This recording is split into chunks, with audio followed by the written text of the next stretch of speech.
Welcome back. Tonight, we drift through the sleepy streets of Kyoto. So wherever you are, however your day has been, you have nothing to do now but rest. There are no twists tonight, nothing to follow, nothing you need to remember in the morning. A city of paper lanterns and old wooden lanes, growing still beneath a thin and silent rain. We'll drift slowly, in no hurry to be anywhere at all. If these journeys help you rest, you're welcome to follow along, but only if you'd like to. And if you're listening now, leave the name of your city and the time where you are. Wherever you're listening from, you're in good company tonight. So let yourself settle. Let your shoulders soften. And let your eyes close whenever they're ready. Breathe in slowly. And let it go. There's no need to stay awake for any of this. Just let the streets of Kyoto come to you. Most cities grow slowly over time. They follow the curve of a river, or the path of an old road. But Kyoto is different. It was born from a single grand idea. In the year 794, the city was laid out all at once. The design was not original. It was a direct copy of a distant capital, a place called Chang'an, in Tang Dynasty, China.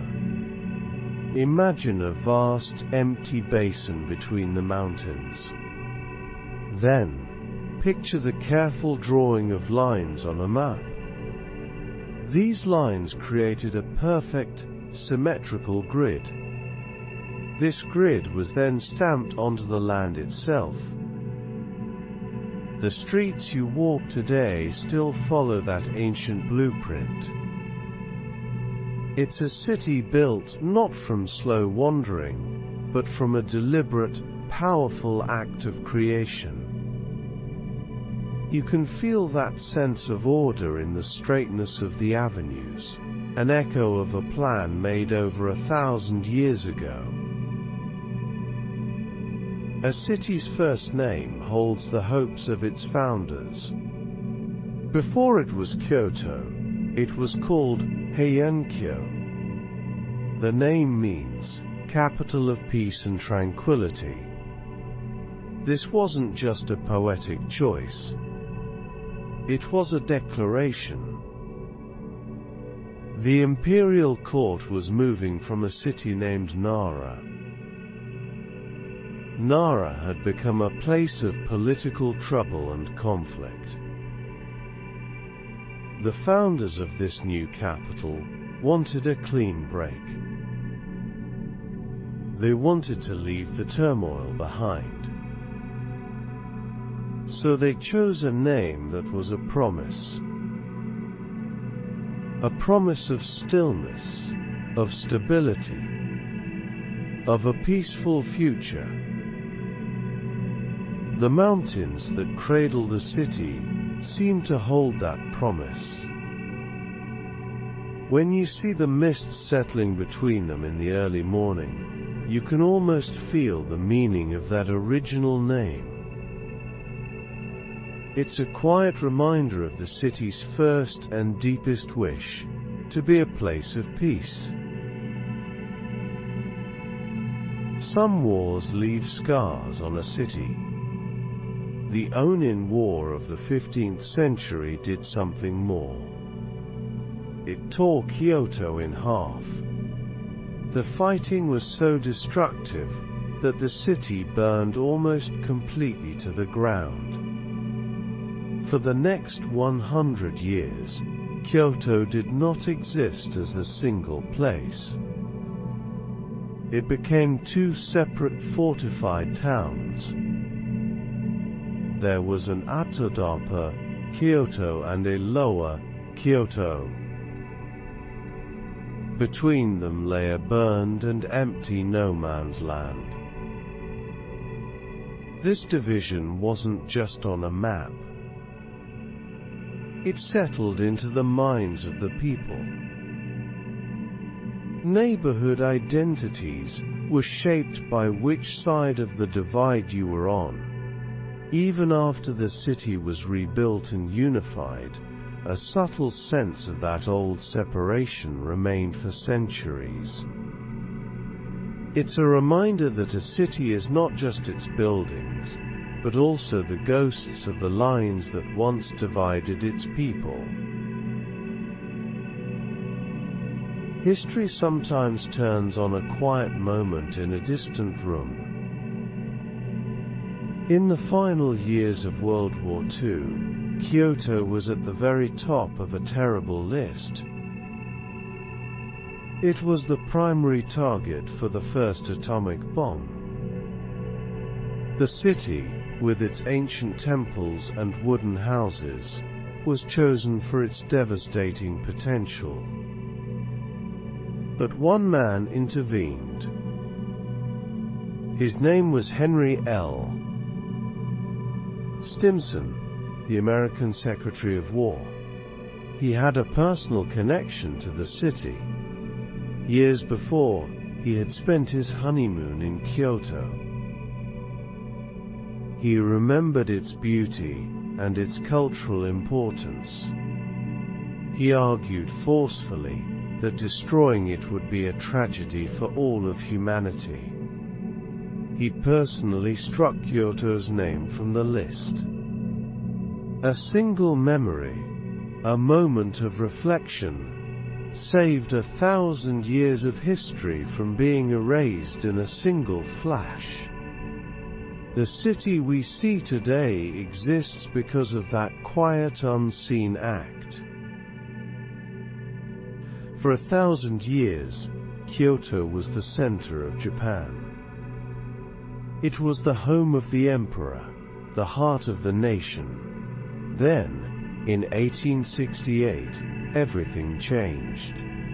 The emperor moved to a new capital, a city that would be renamed Tokyo. For Kyoto, the blow was devastating. It was like a heart had been removed. The city's population collapsed. Its economy fell apart. The Grand Imperial Palace was left quiet and empty. Kyoto had lost its reason for being. It had to find a new identity. It could no longer be the center of politics, so it chose to become the center of culture. It focused on its artisans, its universities and its history.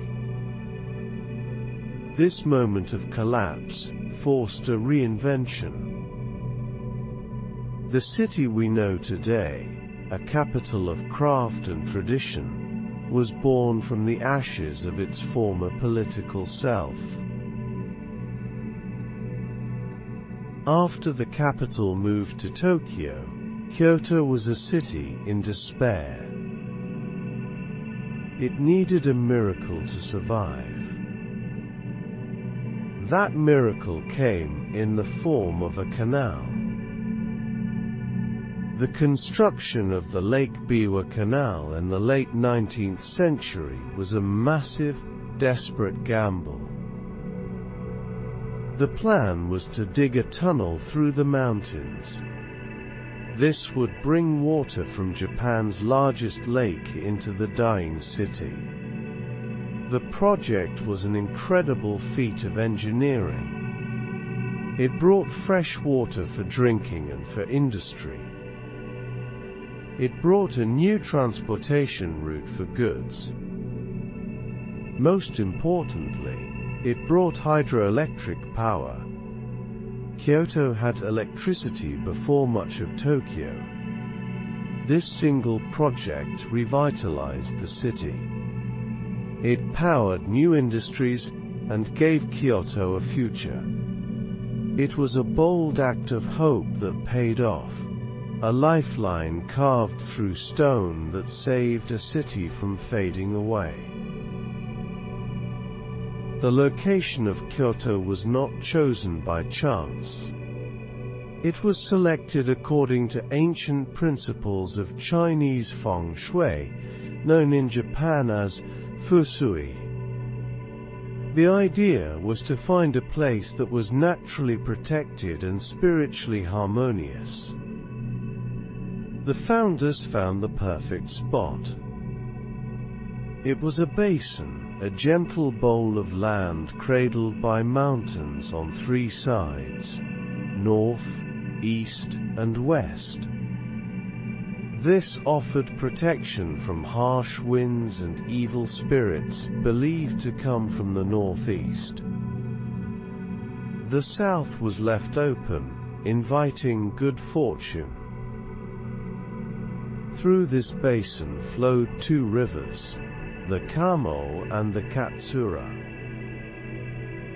These rivers were not just for water. They were seen as purifying forces, cleansing the land and its people. This careful selection created a city in harmony with its landscape. You can still feel that sense of protection today, a city held safely in the palm of a mountain range. The Kamo River flows through the heart of Kyoto. Today it seems gentle and calm. But for centuries it was a source of terror. The river was prone to violent, disastrous floods. It would swell with rain and snowmelt, bursting its banks and washing away parts of the city. Finally, in the 16th century, a powerful warlord named Toyotomi Hideyoshi decided to tame it once and for all. He ordered a massive engineering project. Tens of thousands of workers built a long, high earthen wall, called the Odoi. This embankment stretched for miles along the river's edge. It contained the floodwaters and defined the city's western boundary. This wall was more than just flood control. It was a line drawn between the wildness of nature and the order of the city, a monumental effort that finally brought peace to the river. When you walk through the Gion district, you notice the houses are very unusual. They have narrow fronts but stretch very far back. These machiya townhouses were not designed this way for style. They were shaped by a simple, practical concern: taxes. For a long time in Kyoto, property taxes were not based on the total size of a house. They were calculated based on how much space the house took up along the street. A wider house meant higher taxes. So merchants and artisans came up with a clever solution. They built their homes to be as narrow as possible at the front. Then they extended them deep into the city block. This created long, thin houses, sometimes called eel's beds. It was a direct response to an economic pressure, an architectural quirk, born from a desire to save a little money. What does a city do when it loses its main industry? For Kyoto, that industry was government. After the capital moved, the city's leaders had to find a new economic engine. They made a very deliberate choice. Instead of chasing new trends, they looked to the past. They decided to foster and promote the city's traditional arts and crafts. Skills like nishijin silk weaving, kyoyaki pottery, and lacquerware were not just preserved. They were turned into a new economic strategy. The city supported its artisans, helping them refine their skills and find new markets. This conscious decision saved these ancient crafts from disappearing. It also gave Kyoto its modern identity. The things that make the city famous today, its textiles, its ceramics, its art, are not just survivors of history. They are the result of a specific plan to build a new future on the foundations of the past. The Philosopher's Path is a simple stone walkway beside a small canal. It is lined with cherry trees and feels quiet and thoughtful. But it wasn't always famous. It was just a path. It gained its name and its identity from one person's daily routine. Nishida Kitaro was one of Japan's most important modern philosophers. He taught at Kyoto University in the early 20th century. Every day, he would walk this path as a form of moving meditation. He used the quiet stroll to clear his mind and think through complex ideas. Local people saw him walking there every day. They started calling it the Path of the Philosopher. The name stuck. A simple footpath was transformed by the quiet habit of one man. It became a place not just for walking but for thinking, a legacy of his daily contemplative journey. When you look at the skyline of Kyoto, you notice something is missing. There are no towering skyscrapers. This is not because of a lack of space or ambition. It is the result of a strict and deliberate choice. The city has building height regulations that are among the tightest in Japan. These rules were enacted for one primary reason: to preserve the views. The city's planners wanted to ensure that the surrounding mountains would always be visible from the city center. They wanted to protect the traditional skyline, where the roofs of temples and pagodas stood out. This decision has shaped the entire feel of the city. It keeps the scale human and maintains the connection between the urban environment and the natural landscape that cradles it. The low-slung profile of Kyoto is a testament to the belief that some views are more valuable than tall buildings. The Arashiyama bamboo grove feels like a force of nature. A towering wild forest that has always been there. But the truth is more interesting. This famous landscape is not a natural forest. It was a man-made creation. During the Heian period, more than 1,000 years ago, this area was developed by aristocrats. They cultivated the bamboo, and designed the pathways. It was intended to be a private retreat, a beautiful garden for the wealthy and powerful. The original purpose was not even to admire the bamboo itself. It was designed as a place for viewing the colorful autumn leaves of the nearby mountains. The bamboo was just part of the scenery.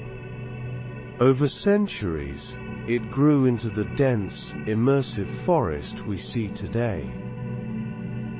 What feels like wild nature is actually the result of ancient landscape gardening, a private pleasure garden that became a world-famous icon. Kyoto is a city of temples. You find them everywhere, but there is a special concentration of them along the eastern Higashiyama Mountains. This was not part of the original city plan. It was a pattern created by crisis. During the centuries of civil war and conflict, the city center was a dangerous place. It was often a battlefield. Temples were burned, and monks were threatened. So, many temples sought refuge. They relocated from the flat, vulnerable city center to the slopes of the eastern mountains. This created a distinct temple district, a chain of sanctuaries nestled in the forests. This migration, born of a need for safety, permanently shaped the city's religious and physical geography. The peaceful temple walks of Higashiyama that visitors enjoy today are a direct result of a flight from violence centuries ago. It is a geography of refuge. For centuries, Kyoto was the home of the emperor. He was a divine figure, the symbolic head of the nation. But the man on the throne did not always hold the real power. The rise of the samurai class created a strange dynamic. The true center of political and military control shifted away from Kyoto. It lay with the shogun, the top military commander. The shogun's government was often based in other cities, like Kamakura, or later, Edo, which is now Tokyo. So for long periods of its history, Kyoto was in an odd position. It was the official imperial capital, the place of ultimate ceremony and prestige. But the decisions that truly mattered were being made elsewhere. The city was a beautiful, revered symbol, while the gritty reality of power resided with the warriors in a different capital. This split defined Japanese politics for hundreds of years. For centuries, the Tokaido Road was the main artery connecting Kyoto to the rest of Japan. It was a famous path for pilgrims, merchants and lords. Towns and inns thrived along its route. But the arrival of the railway in the Meiji era changed everything. The new train lines did not follow the old road. They cut a new, more direct path across the landscape. This had a profound effect. The new Kyoto station became a modern hub of activity and development. Meanwhile, some of the traditional towns along the old Tokaido Road were bypassed. They were physically and economically isolated. The flow of people and money suddenly went elsewhere. The introduction of this single piece of technology redrew the map of influence. It concentrated modernity around the station, and left parts of the old world to fall quiet, like rivers diverted from their ancient course. After losing its status as the nation's capital, Kyoto was determined not to be left behind. The city's leaders wanted to prove that it was still a center of progress and modernity. They found a powerful way to do this. In 1895, Japan's first electric streetcar began operation. And it happened right here in Kyoto. This was not a coincidence. The streetcar was a direct result of the recently completed Lake Biwa Canal. The canal's hydroelectric power plant generated the electricity needed to run the trams. It was a perfect showcase for the city's new ambition. While other cities were still reliant on older forms of transport, Kyoto had a futuristic electric railway. It was a bold statement, a symbol that even without the emperor, Kyoto was still looking forward, powered by its own ingenuity and the water from the mountains. Kyoto is famous for kaiseki, a beautiful and elaborate multi-course meal. It is considered the height of Japanese fine dining. But this sophisticated cuisine did not begin in fancy restaurants. Its origins are much more humble and spiritual. Kaiseki evolved from the simple meals served during the traditional tea ceremony. In the quiet, minimalist setting of a tea room in a temple or an aristocratic home, a light meal was offered to guests. It was not meant to be a feast. It was a simple, balanced and seasonal offering, designed to complement the tea and warm the body. The focus was on natural flavors and elegant presentation. Over time, this simple tea ceremony meal evolved. It became more complex and moved into the world of restaurants.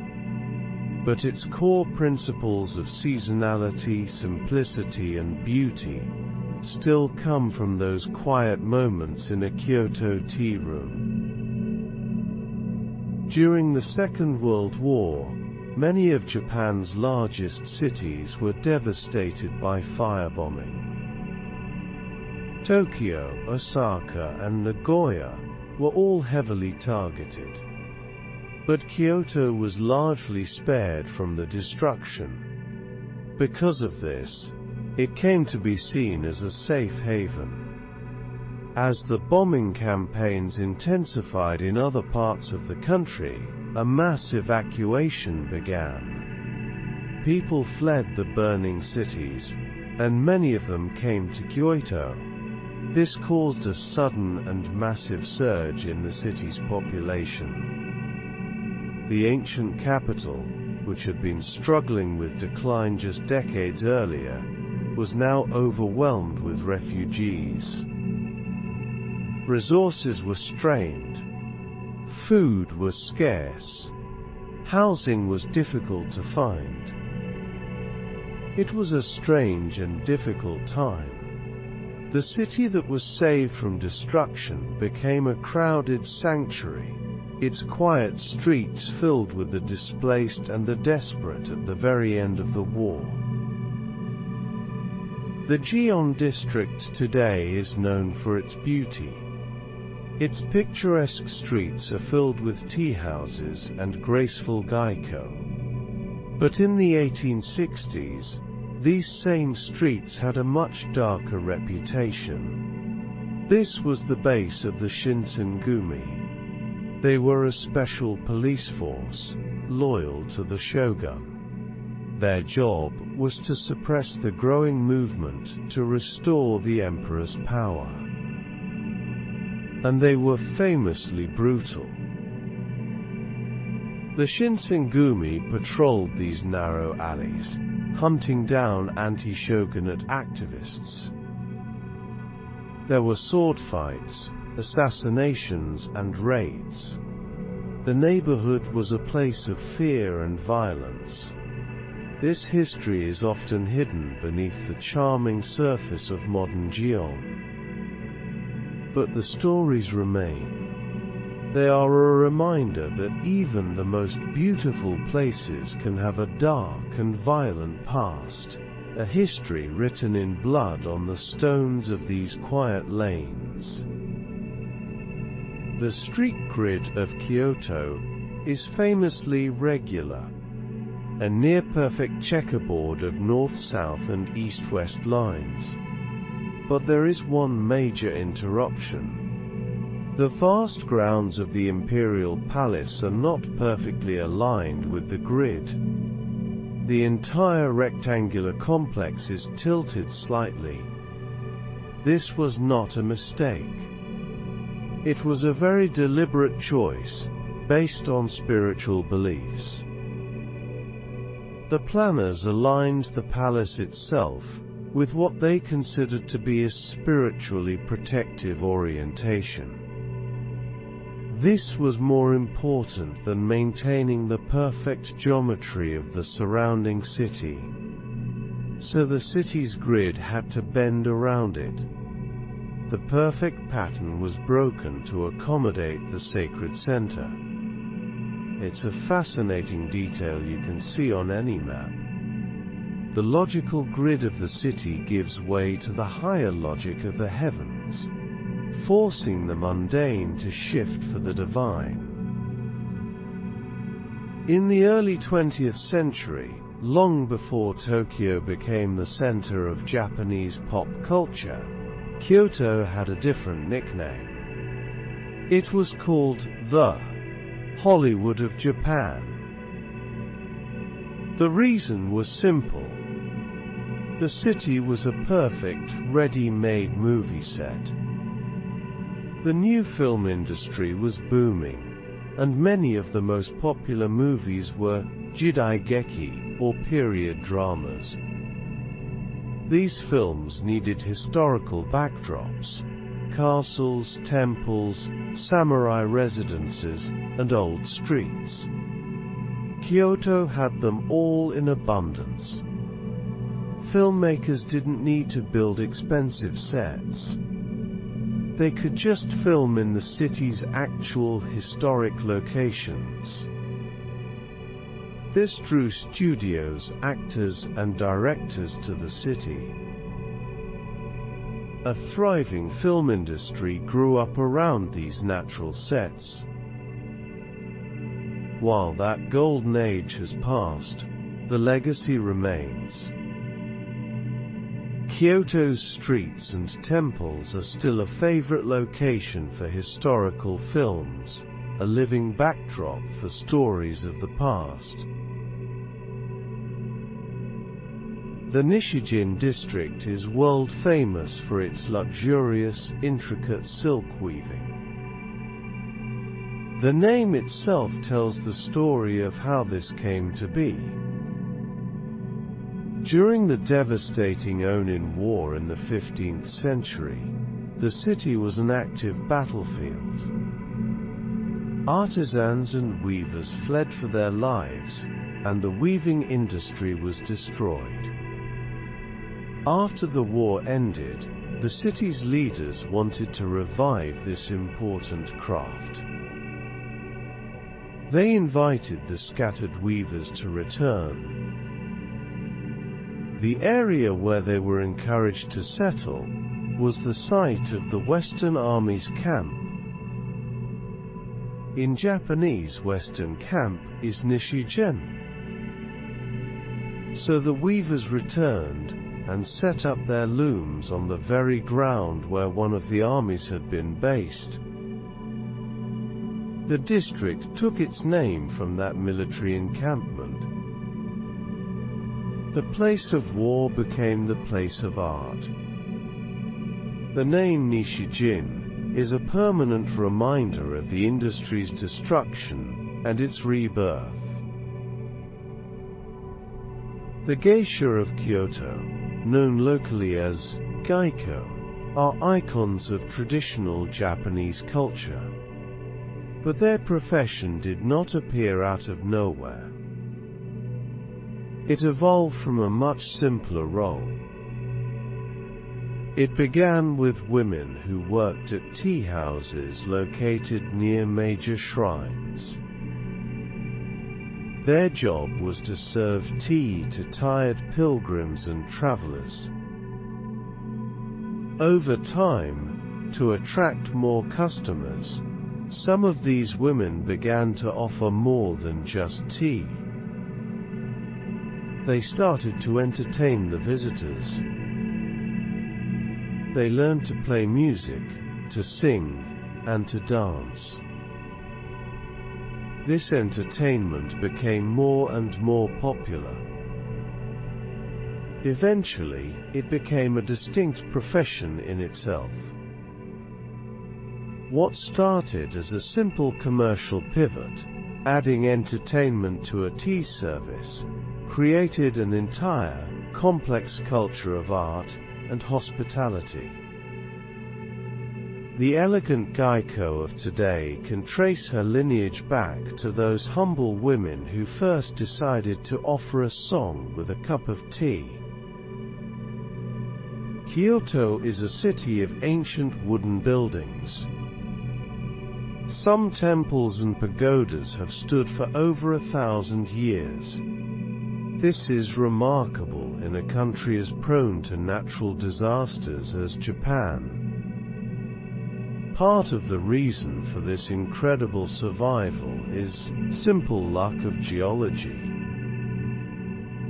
Compared to other parts of Japan, especially the region around Tokyo, Kyoto is in a relatively stable location. It experiences far fewer major earthquakes. The ground beneath the city is more solid and less prone to violent shaking.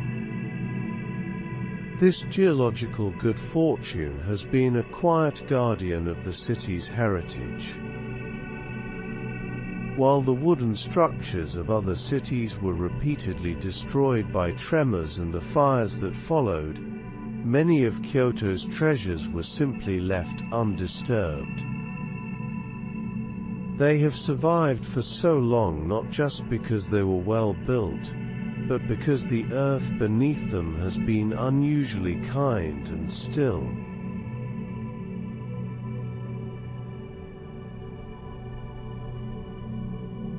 When you walk through the halls of Nijo Castle, the floorboards sing. It's not the sound of old wood groaning. It's a delicate, high-pitched chirping, like a flock of small birds. These are called nightingale floors, or uguisubari in Japanese. And they were built this way on purpose. It was a brilliant and subtle security system. The floor was constructed with metal clamps and nails that rub against each other when pressure is applied. This movement creates the distinctive squeak. It was impossible for anyone to walk on these floors without making a sound. A silent intruder, like a ninja assassin, would be instantly revealed by the singing of the floorboards. It's a beautiful sound with a deadly purpose. A piece of architecture designed not just for walking, but for listening, turning the entire building into a sensitive alarm. The famous stage of Kiyomizudera Temple seems to float above the hillside. This massive wooden platform is one of the most iconic structures in Kyoto. What makes it truly incredible is how it was built. The entire stage is supported by a complex scaffold of 139 enormous wooden pillars. Some of them are over 40 feet tall. The most amazing part is that the entire structure was assembled without using a single nail. It is held together by a masterful system of interlocking joints. This is a testament to the traditional art of Japanese carpentry. The builders used complex, precisely cut joints that fit together like a puzzle. This allows the structure to have some flexibility, which helps it survive earthquakes. It's a monumental piece of engineering, a wooden giant held together by nothing but pressure, friction, and the genius of its design. The path through Fushimi Inari Shrine feels endless. A tunnel of thousands of vibrant red torii gates winding up the mountain. It seems like an ancient permanent structure. But this tunnel is in a constant state of change. The gates are not owned by the shrine itself. Each one is a private donation from an individual or a company. They are offerings made in hope of good fortune. And they don't last forever. The wooden gates are exposed to the sun and rain. They fade and decay over time. Each gate is replaced every 10 to 15 years. This means the tunnel is always being renewed. New, bright red gates are constantly appearing next to older, faded ones. It is not a static monument. It is a living, breathing thing, a constantly regenerating pathway of hope, built one donation at a time. As you walk along some of the modern streets of Kyoto, you are walking on hidden history. Beneath the pavement and the concrete, there are buried rivers. The Horikawa River, for example, was once a major waterway flowing through the city. It was an important transportation canal for centuries. But as the city modernized, many of these smaller rivers and canals were covered over. They were channeled into underground culverts, and became part of the city's drainage system. They are still there, flowing silently in the darkness beneath your feet. Sometimes you can see a small grate in the sidewalk, and hear the faint sound of running water from below. It's a strange feeling to know that a whole hidden landscape of water exists, just out of sight. A network of forgotten rivers, still following their ancient paths, buried under the busy modern city. From the outside, Sanjasankendo Temple is most remarkable for its incredible length. The main hall is a simple, elegant wooden building that stretches for over 120 meters. This makes it the longest wooden structure in the world. But the reason for its extreme length is what lies inside. The building was designed for a very specific purpose. It was built to house 1001 life-sized statues of Kannon, the Buddhist goddess of mercy. The statues stand in long tiered rows, filling the entire length of the hall. They are carved from wood and covered in gold leaf. In the center stands a much larger seated cannon. The building's shape is a direct result of its function. It is a simple, long container for an army of golden gods. The architecture is just a vessel for the breathtaking collection it was built to protect. The Kyoto Imperial Palace looks ancient.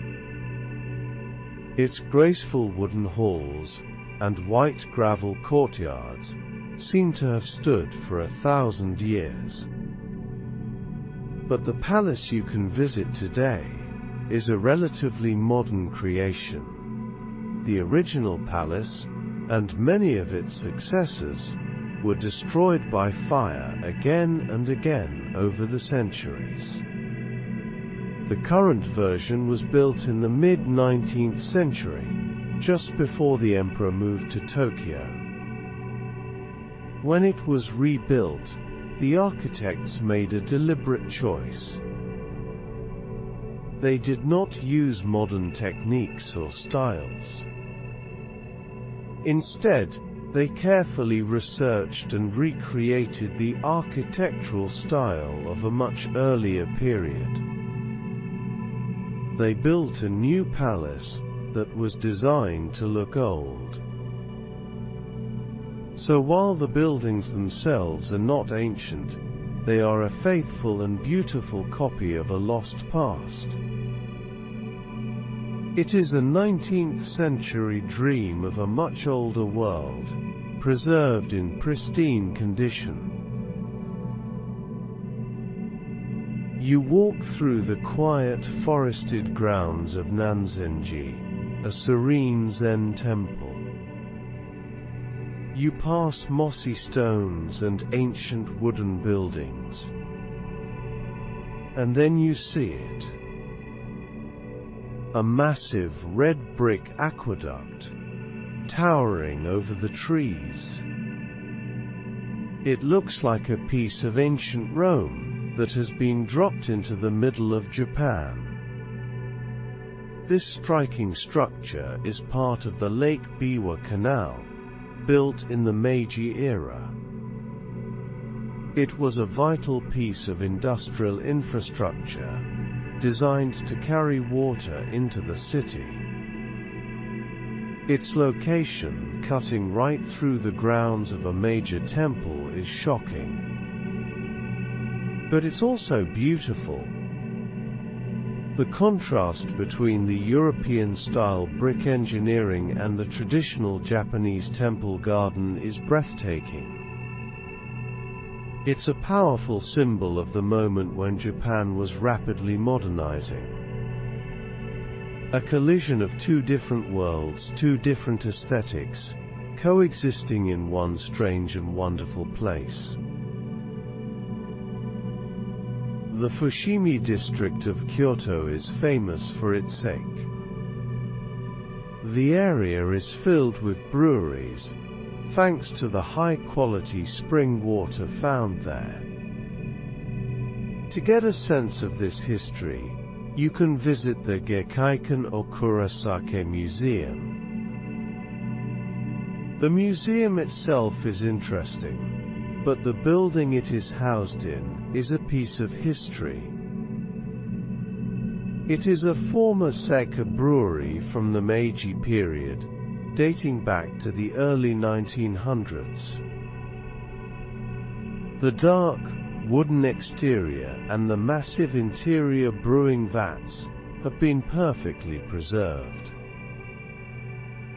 When you step inside, you can smell the faint scent of wood and old sake. You can see the traditional tools and equipment that were used for generations. It's not just a collection of artifacts in a modern building. It's a tangible link to the past. The building itself is the main exhibit, a preserved piece of the industrial heritage that made this neighborhood famous. The traditional machiya townhouses of Kyoto are long and narrow. From the street, they can seem dark and enclosed. But hidden inside many of them is a secret source of light and air. It is a tiny private garden called Tsuboniwa. This small courtyard is usually located in the center of the building. It might be only a few square feet. It could contain just a single stone lantern, a patch of moss, and a small maple tree. But its purpose is essential. It brings a small piece of nature into the heart of the deep, dark house. It allows for light to filter down, and for air to circulate. It provides a beautiful, quiet view from the surrounding rooms. It is a miniature world, a private landscape hidden from the outside world, designed to make the long, narrow space of the house more livable and beautiful. Near a major shrine in Kyoto, there is a large, unassuming grassy mound. It is topped with a small stone pagoda. This is the Mimizuka, a name that is often translated as ear mound. But its real story is even more grim. The mound does not contain ears. It contains the severed noses of tens of thousands of Korean soldiers and civilians. They were killed during a Japanese invasion of Korea in the late 16th century. The noses were brought back to Kyoto as trophies of war. It is a deeply unsettling and somber monument. It sits quietly in a modern neighborhood, a grim reminder of a brutal conflict. Most visitors walk past without knowing what lies beneath the grass. It is a place of buried violence, a silent testament to the horrors of war, hidden in plain sight in the middle of the city. Higashi Honganji is a temple of immense scale. Its main hall is one of the largest wooden buildings in the world. Rebuilding such a structure after a fire was a monumental task. During its last reconstruction in the 1890s, the builders faced a problem. They needed to lift massive wooden beams, some weighing many tons, into place. The ropes they had were not strong enough. So female devotees from all over the country came up with a solution. They cut off their long black hair and donated it to the temple. This hair was then woven together with straw to create incredibly strong ropes. These hair ropes were used to haul the giant timbers into position. One of these ropes is still preserved and displayed at the temple. It is a thick, dark, coarse thing. A powerful and strange symbol of collective faith and devotion. The rock garden at Reinvention Temple is a masterpiece of minimalism. It is a simple rectangular plot of raked white gravel with 15 moss-covered stones. The stones are arranged in small groups. There are no plants, no water, just stone and sand. But the garden holds a secret. The 15 stones are placed in such a way that from any single vantage point on the viewing platform, at least one stone is always hidden from view. You can see 14, but never all 15 at once. The only way to see all of them is to achieve enlightenment. The design is a deliberate puzzle, a meditation on the nature of reality and perception. It suggests that there is always something more than what we can see.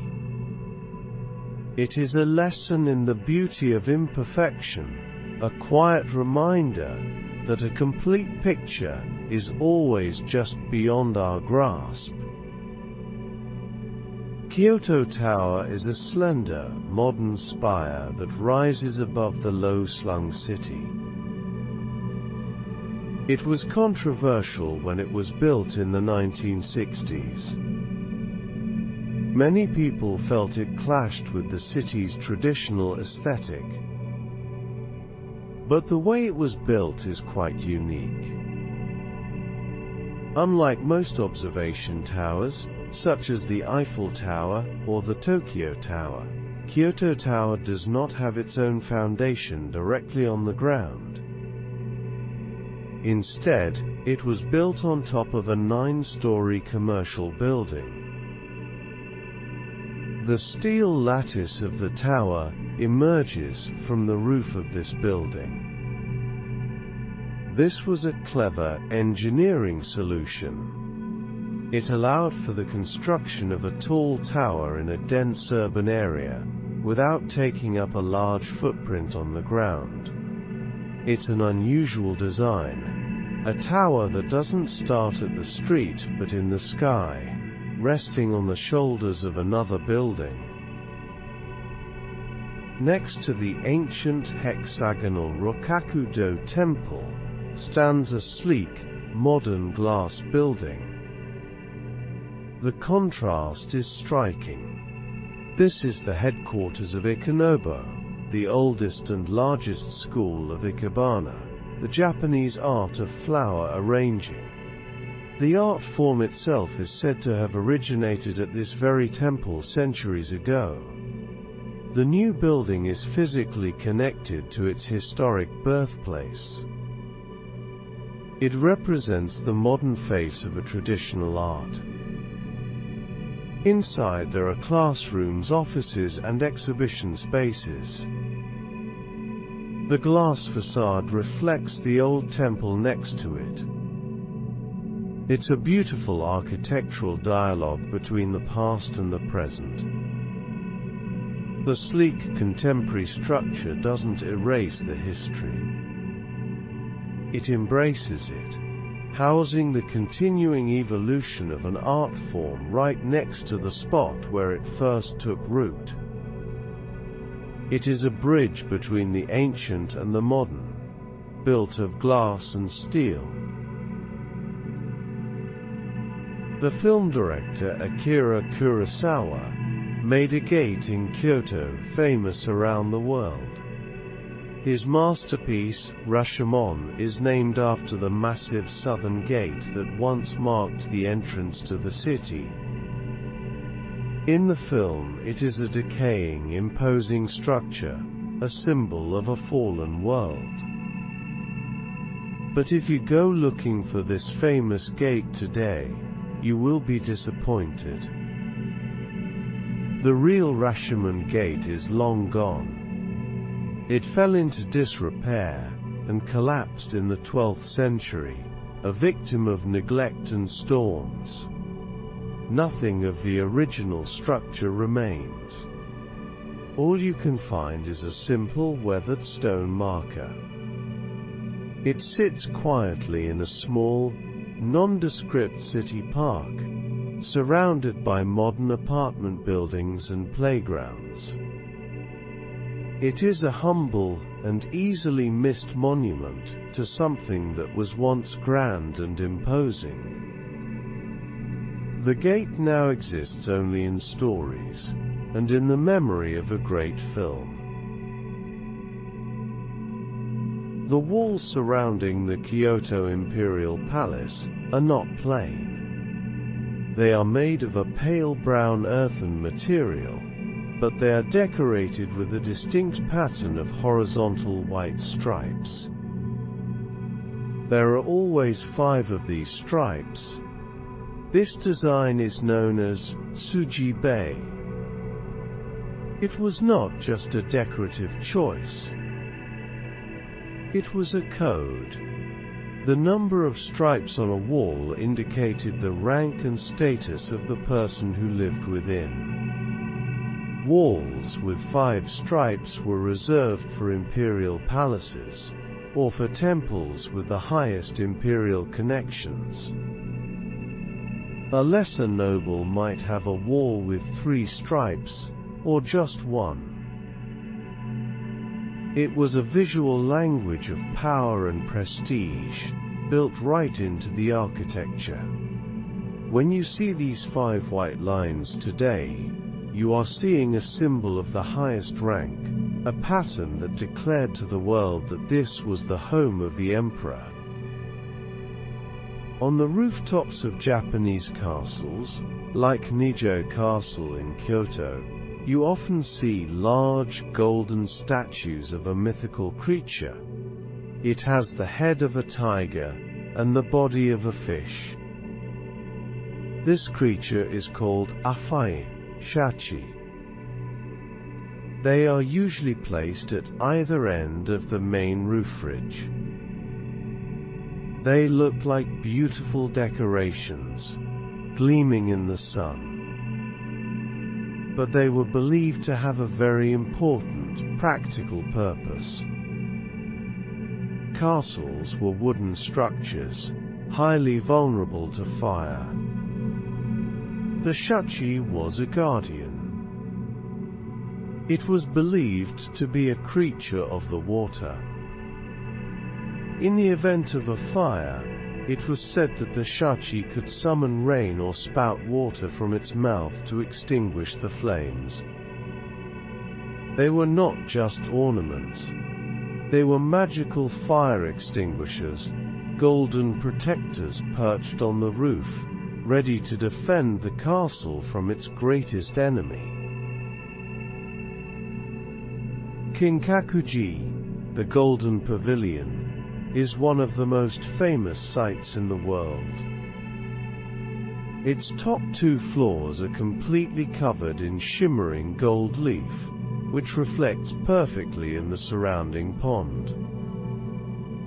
It looks like a priceless ancient treasure. But the building you see today is not the original.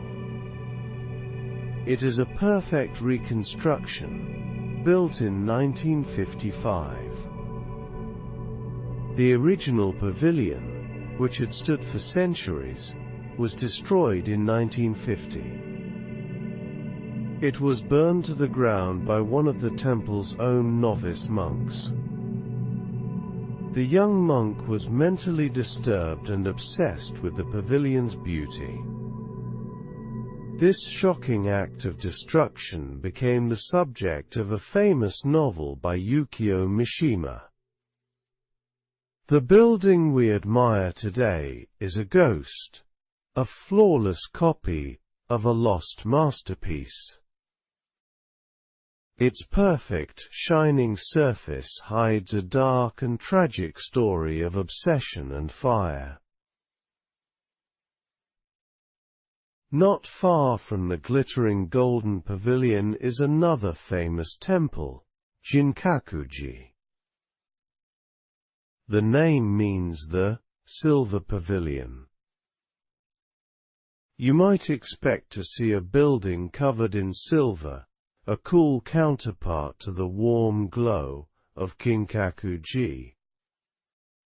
But when you arrive, you find a simple, dark and weathered wooden structure. It has never been covered in silver.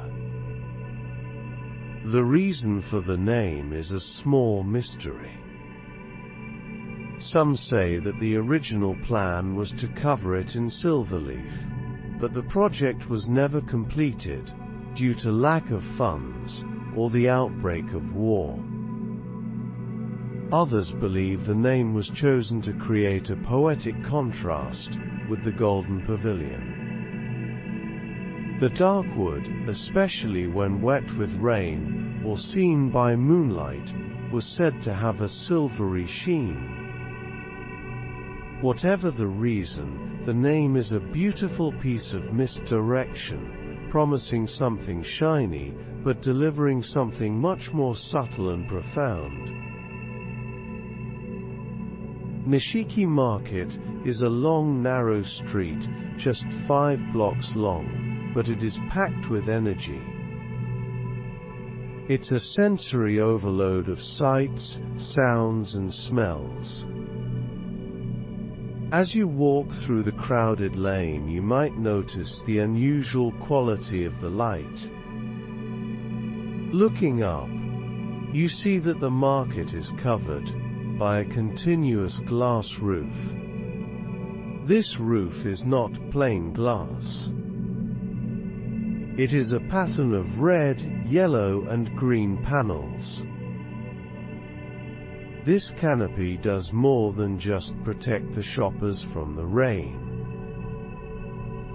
It filters the sunlight, casting a distinct, colorful glow down onto the stalls and the people below. It gives the entire market a unique atmosphere, like being inside a long, thin stained glass window. This colorful roof is the market's signature, a bright and cheerful ceiling for the bustling kitchen of Kyoto that runs beneath it. In traditional Japanese architecture, there is a space that is neither fully inside nor fully outside. It is the ingawa. This is a veranda-like porch, usually made of polished wood, that runs along the edge of a house, facing the garden. It is protected by the overhanging roof, but it is open to the air. It is a deliberately ambiguous space. You can sit there and feel the breeze, hear the birds and smell the rain, yet still be part of the house. It is a place for transition, for pausing. It is designed for quiet contemplation of the garden. You are not in the garden, but you are not separated from it either.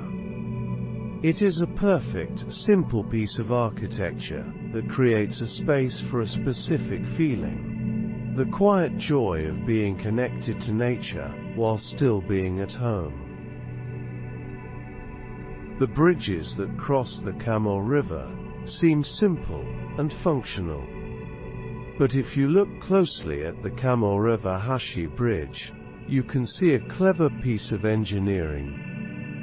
The stone buttresses, the piers that support the bridge, are not rounded on all sides.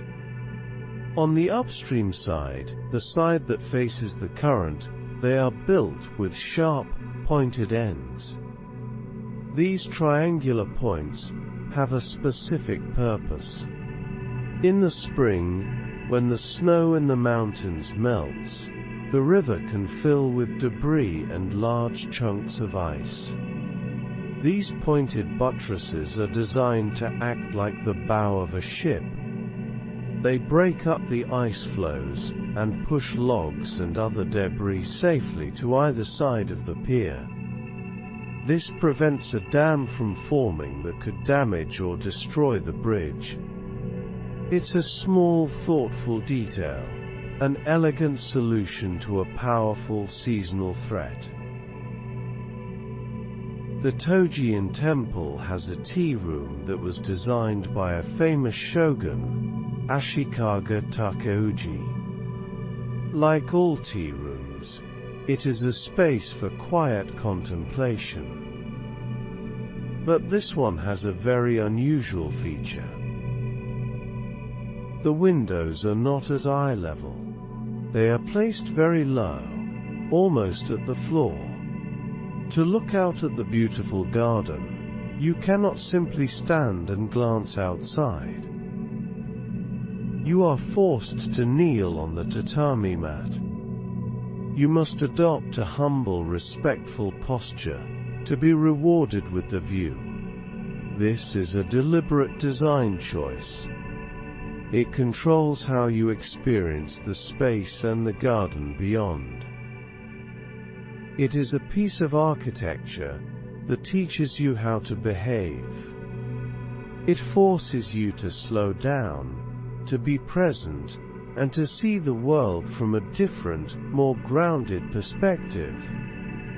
The view is a gift, but one you must kneel to receive. In a city of ancient temples and wooden houses, the Kyoto International Conference Center is a shock to the system. It is a masterpiece of modernist architecture from the 1960s. The building is all dramatic angles and powerful concrete forms. Its main feature is a series of massive, inverted trapezoid shapes. It looks almost like a spaceship that has landed in a forest. The architect Sachio Otani said he was inspired by traditional Japanese temples. But he did not copy their forms. Instead, he tried to capture their spirit in a modern language.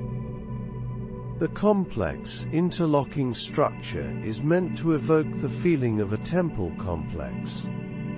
The way it sits in its natural landscape is also part of the design. It is a bold and uncompromising piece of architecture, a concrete mountain that is both futuristic and strangely, deeply Japanese.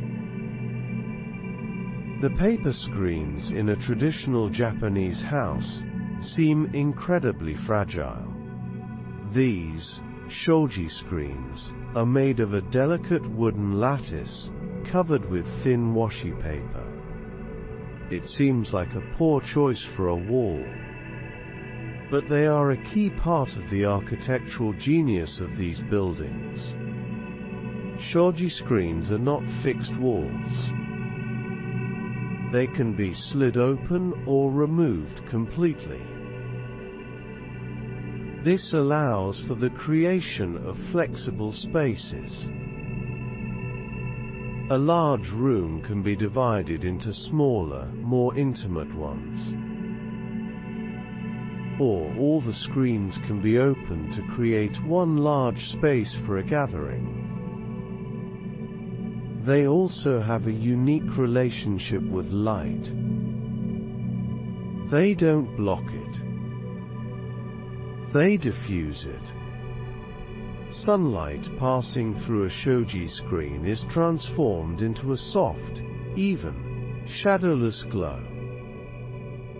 This quality of light is central to Japanese aesthetics. The fragile paper is not a weakness. It is a tool for shaping space and light.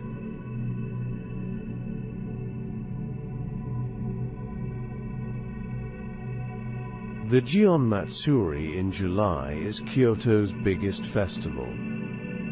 It is famous for its massive, elaborate floats that parade through the streets. But there is a quieter, more intimate part of the festival that many visitors miss. For a few evenings before the main parade, a tradition called Byobu Matsuri, or the Folding Screen Festival, takes place. The residents of the old merchant districts in the center of the city open up their homes. They remove the lattice fronts of their machiya houses. Inside, in the front room, they display their family's most precious heirlooms. These are often beautiful, antique folding screens, but also kimonos, paintings, and calligraphy. You can walk along the quiet streets in the evening, and look directly into these private homes. It's a rare and beautiful glimpse into the private world of Kyoto, a moment when the city shares its hidden treasures. Long before the first tourists arrive, the temples of Kyoto are already awake. The day for many monks begins in the quiet darkness before dawn. One of their first and most important tasks is to sweep the temple gardens. This is not just a chore to keep the place tidy. It is a form of moving meditation. The act of sweeping is slow, deliberate, and mindful. The monk focuses on the rhythm of the broom, the sound of the leaves on the gravel, the feeling of the air. In some moss gardens, the fallen leaves are not just removed. They are swept into delicate patterns, creating a temporary piece of art that will be gone by the next day. This quiet daily ritual is considered to be just as important as chanting sutras or sitting in meditation. It is a way of caring for the space, and in doing so caring for the mind. Nishiki Market is often called Kyoto's kitchen. By midday, it is packed with tourists, sampling the various foods. But if you go very early in the morning, you will see the market's true purpose. This is when the local chefs and restaurant owners come to do their shopping. You will see them in their white coats, moving with purpose through the narrow lane. They are not browsing. They are on a mission. They talk with the vendors they have known for years. They meticulously inspect the fish, checking for freshness. They carefully select the seasonal vegetables that will appear on their menus that very evening. This is the daily rhythm that supplies the city's renowned restaurants. It's a quiet, serious dance of commerce and expertise. The market is not just a tourist attraction. It is a living, working part of Kyoto's celebrated food culture. One of the signature dishes of Kyoto is udofu. It is a simple dish of tofu, simmered in a hot broth, often with a few vegetables. Its origins are tied to the city's religious life. The area around Nanzenji Temple was home to many Buddhist monks. Their diet was vegetarian, and tofu was an important source of protein. In the cold Kyoto winters, a pot of simmering tofu was a simple, nourishing and warming meal. It was food for monks. Over time, restaurants in the area began to serve this simple dish to visitors. It became known as a local specialty. Today, you can find udofu all over the city, from simple eateries to elegant restaurants. But its soul is still that of a humble, monastic meal. It's a taste of the simple, contemplative life that has always been a part of Kyoto. On the 21st day of every month, the peaceful grounds of Toji Temple undergo a complete transformation. The quiet space around the famous 5-story pagoda becomes a massive, sprawling flea market. This is the Kobo-san market, named after the Buddhist saint Kobo Daishi. It is a monthly ritual that has been going on for centuries. Hundreds of vendors set up stalls, selling everything imaginable. You can find beautiful antique kimonos, old ceramics, scrolls, furniture, tools, toys, and all sorts of bric-a-brac. It is a chaotic, wonderful treasure hunt. Local people and tourists alike wander through the maze of stalls, digging through piles of old things, hoping to find a hidden gem. For one day the serene temple grounds become a bustling hub of commerce and community, a lively tradition that brings the past and present together in a vibrant, noisy celebration. Kyoto can be hot and humid in the summer. For centuries, the people of the city have had a clever and pleasant way of dealing with the heat. From May to September, restaurants along the Kamo River engage in a special tradition. They build temporary wooden platforms, called kawayuka or noriyuka, out over the flowing water. These platforms become outdoor dining areas. In the evening, diners can sit on the yuka, enjoying a meal under the stars. They are cooled by the natural air conditioning of the breeze coming off the river. At night, the platforms are lit with lanterns, creating a beautiful, festive atmosphere along the riverbank.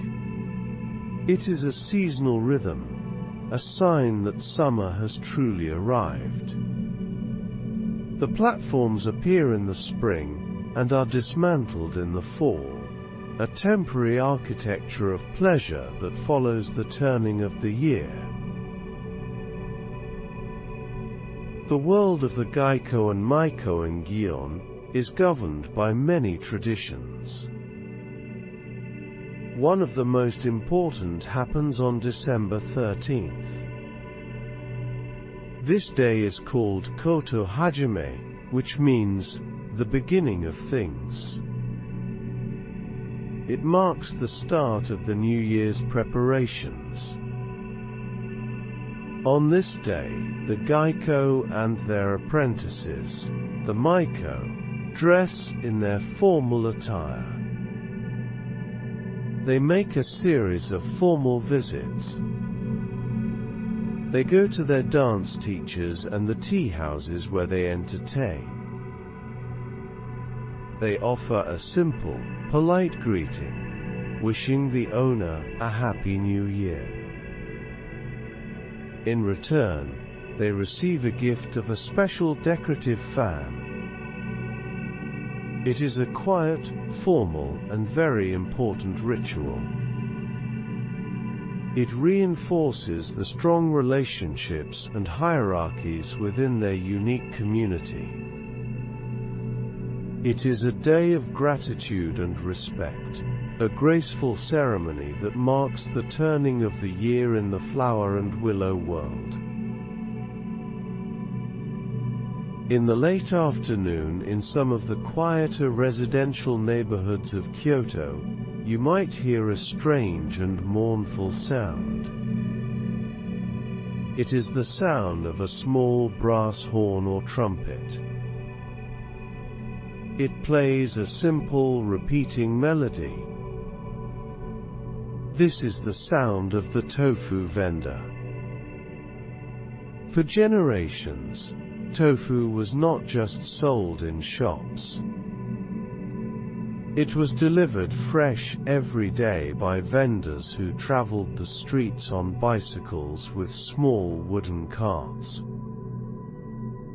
They would announce their arrival with their distinctive horn.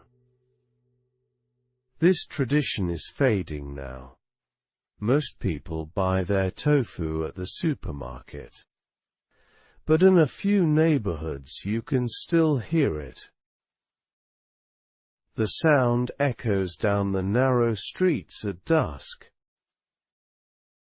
It is a piece of the city's auditory past that is still just barely alive. A nostalgic, lonely sound that signals the end of the day and the arrival of a simple, fresh ingredient for dinner. The Aoi Matsuri, or Hollyhock Festival, held in May, is one of the 3 great festivals of Kyoto. It is also the oldest. But unlike many festivals, it is not a loud or boisterous affair. Its defining characteristic is its quiet, stately dignity. The festival is a long, slow procession that recreates the journey of the imperial court to the important Kamo shrines. Hundreds of people participate, all dressed in the elegant, elaborate costumes of the Heian period from over 1,000 years ago. They walk in near silence. There is no shouting, no loud music. There are ox-drawn carriages, courtiers, and ladies in waiting. The procession moves with a slow, deliberate grace. It feels less like a celebration, and more like a piece of history that has come to life. It is a beautiful, solemn, and almost silent parade, a moving tableau from a long-lost world. In Kyoto, traditional sweets, known as wagashi, are more than just a dessert. They are a form of art that follows the rhythm of the seasons. The shapes, colors and ingredients of the sweets change almost monthly. In the spring, you will find wagashi shaped like cherry blossoms, made with sakura-flavored bean paste. In the summer, they might be translucent and jelly-like, evoking a cool stream. In the fall, they take the form of maple leaves or chestnuts. The confectioners are highly skilled artisans. They use simple tools to create incredibly intricate and beautiful designs. Each tiny sweet is a miniature, edible representation of the current moment in the natural world. To eat wagashi in Kyoto is to taste the time of year. It is a delicious and beautiful way of marking the passing of the seasons. On the evening of August 16th, the city of Kyoto turns its gaze to the mountains. As darkness falls, a series of giant bonfires are lit on the 5 mountains that surround the city. This festival is called Gozan no Okuribi. The fires are not random. They are in the shape of massive Chinese characters, or kanji. There is the character for great, the character for wondrous law, and shapes of a boat and a torii gate. This ritual is part of the Obon season, when the spirits of ancestors are believed to return to this world for a visit. These giant fires are farewells. They are meant to guide the spirit safely back to the other world. The entire city falls quiet, watching the huge, glowing shapes burn brightly against the dark mountainside. It is a beautiful, solemn, and deeply moving spectacle. When you enter the Arashiyama bamboo grove, something happens to the sound. The dense canopy of tall bamboo stalks seems to absorb the noise of the outside world. And people respond to this. There is no sign that says, "Be quiet." But visitors and locals alike tend to lower their voices to a whisper, or fall silent altogether. It is an unwritten rule, a shared understanding. The dominant sound becomes the sound of the grove itself. You hear the gentle rustling of the leaves high above. You hear the creaking and knocking of the bamboo stalks as they sway and touch in the wind. It is a natural music. The silence of the people allows this music to be heard. It turns a simple walk into a more meditative and immersive experience. The quiet is a form of respect for the place. Obanzai is the traditional home-style cooking of Kyoto. It is not a specific dish, but a style of eating. An obanzai meal usually consists of several small, simple dishes. The focus is heavily on seasonal vegetables. The philosophy behind it is one of simplicity and lack of waste. It follows the rhythm of the local farms. The dishes are determined by what is fresh and available at the market that day. It is not about fancy techniques or rare ingredients. It is about bringing out the natural flavor of the vegetables through simple preparation. You might find simmered daikon radish, dressed spinach, and pickled cabbage. It is the food that people in Kyoto have eaten at home for generations. It is a healthy, sustainable, and delicious way of eating that is deeply connected to the land and the seasons. The Japanese tea ceremony, or sado, is a ritual that has been perfected in Kyoto over centuries. It is much more than just a way of drinking tea.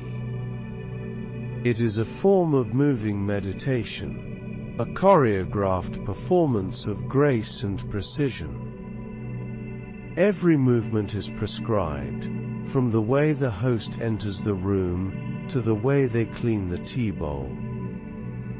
The host's actions are slow, deliberate, and beautiful. For the guest, the ritual is about being present and appreciating the moment. You appreciate the beauty of the tea bowl, the sound of the water, the taste of the tea. It is a shared experience of stillness and harmony.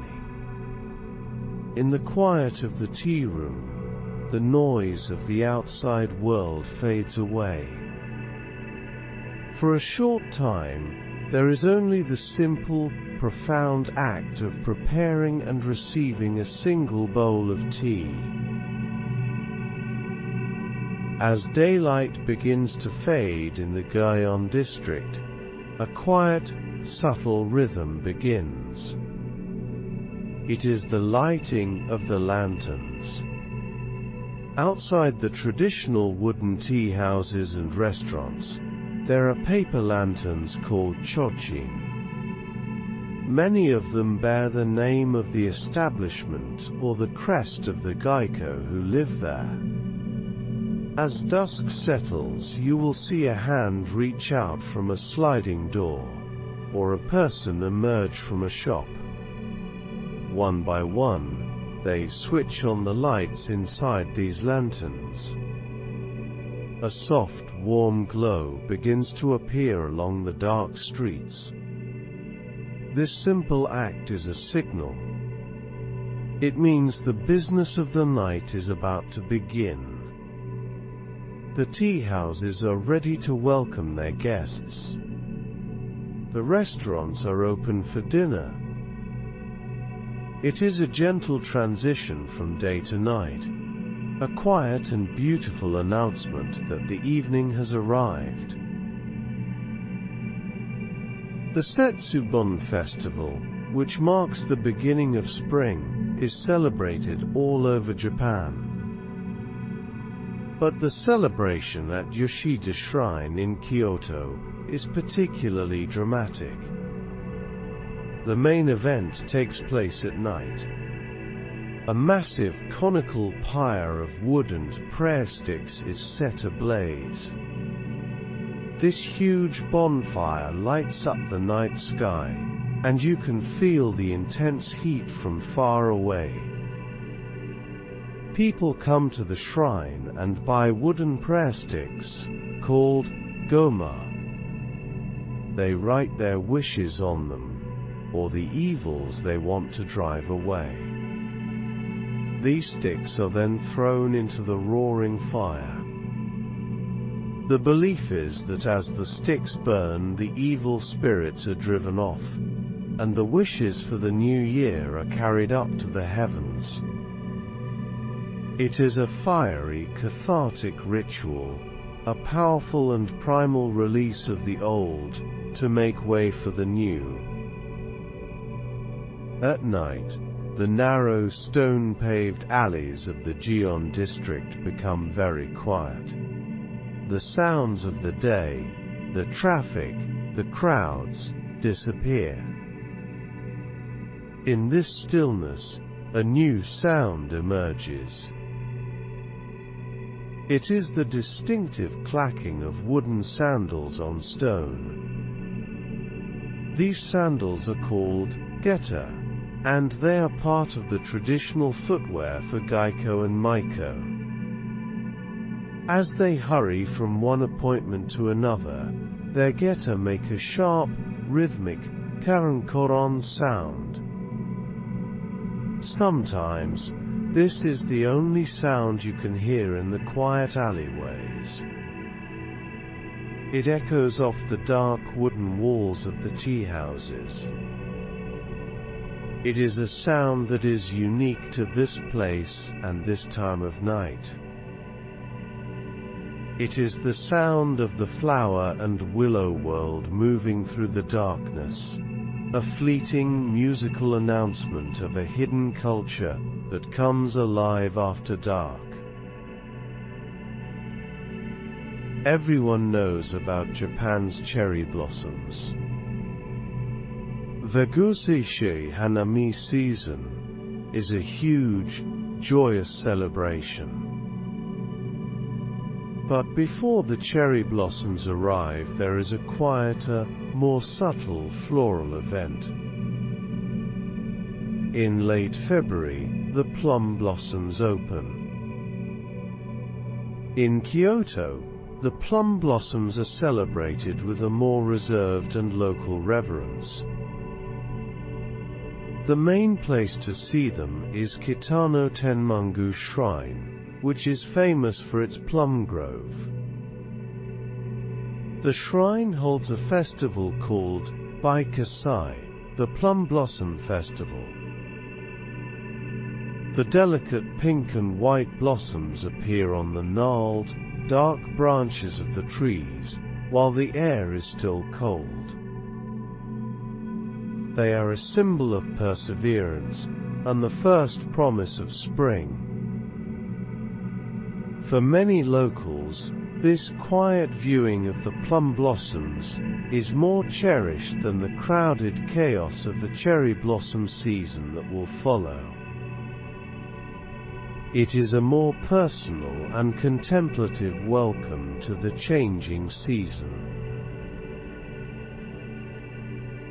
No traditional meal in Kyoto is complete without tsukemono.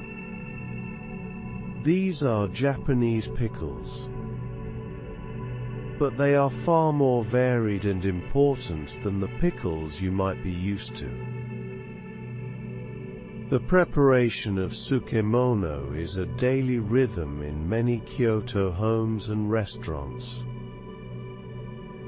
Nearly any vegetable can be pickled, from daikon, radish and cucumber, to eggplant and ginger.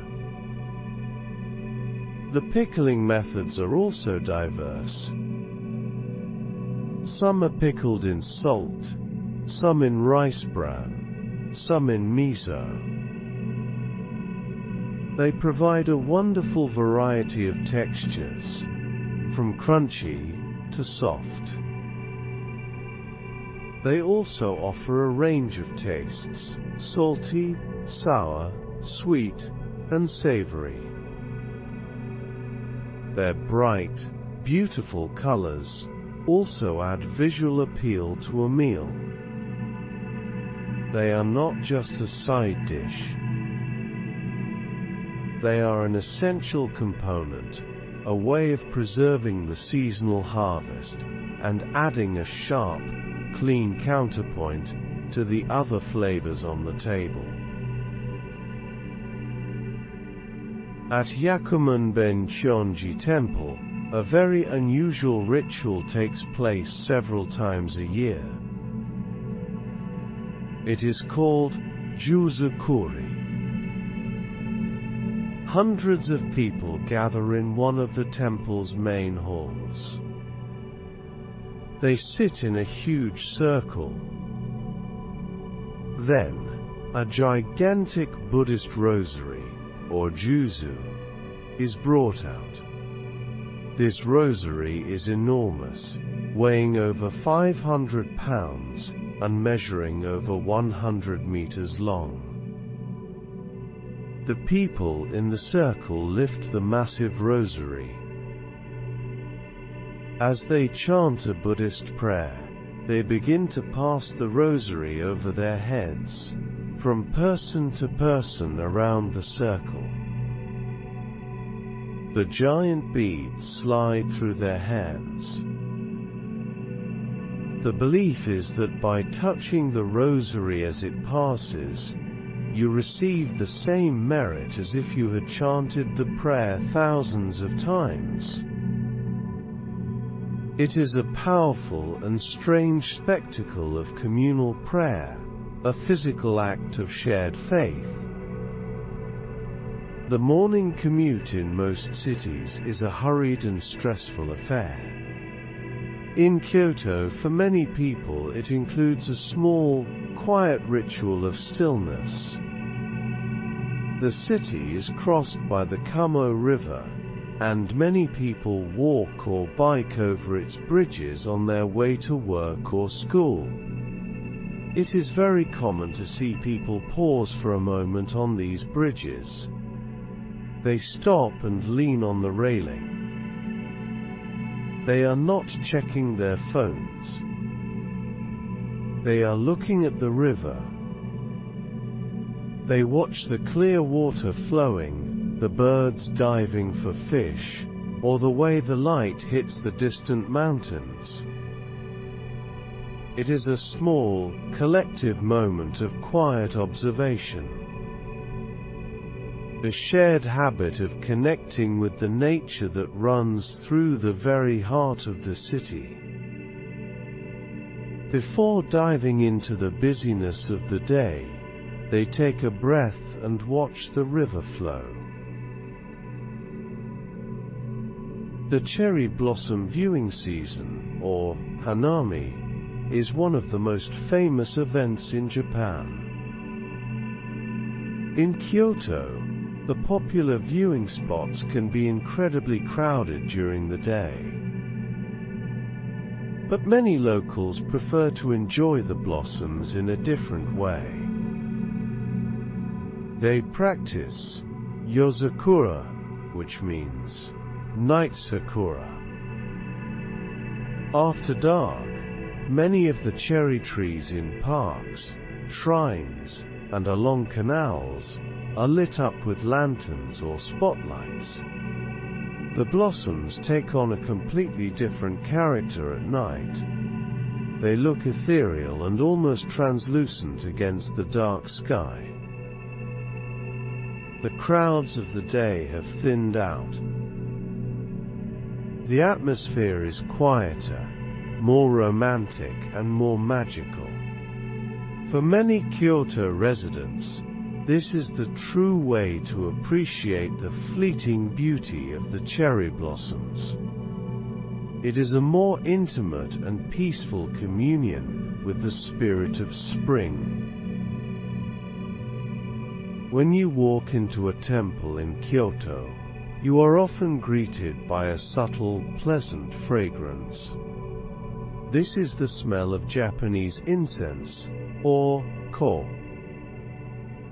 It is not an afterthought.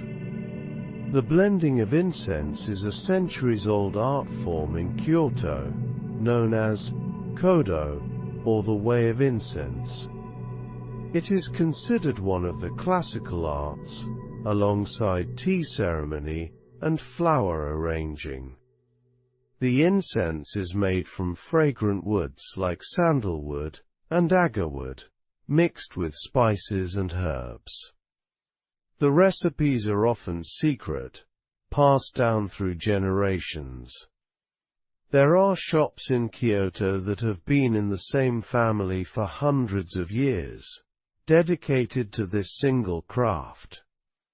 The scent that scents the temples is not just a perfume.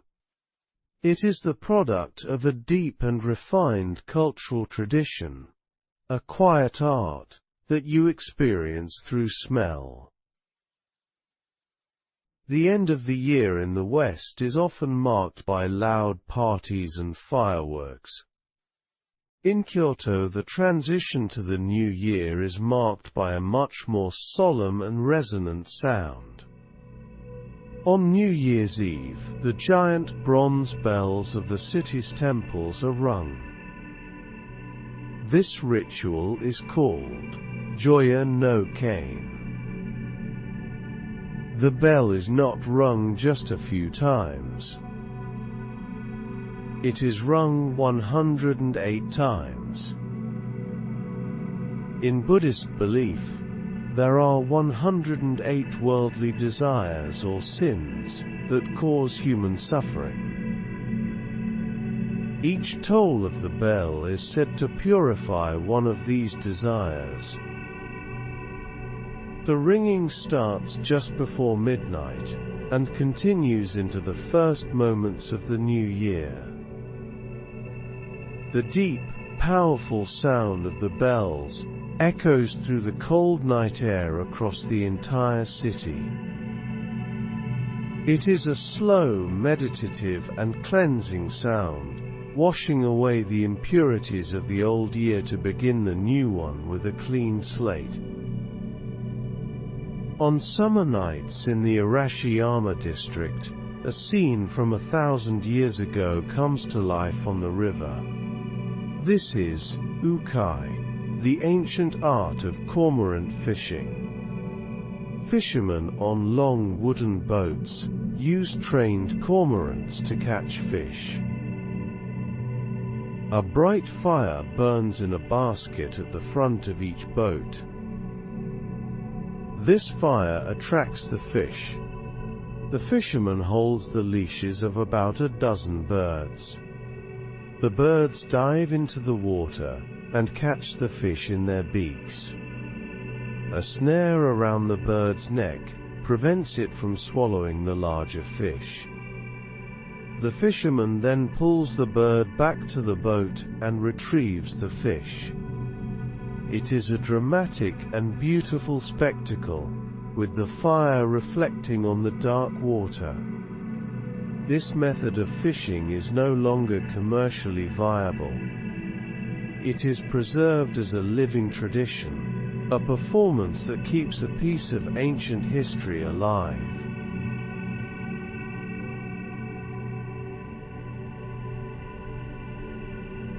At the corners of many old wooden buildings in the Gion district, you might notice a small, smooth, rounded stone.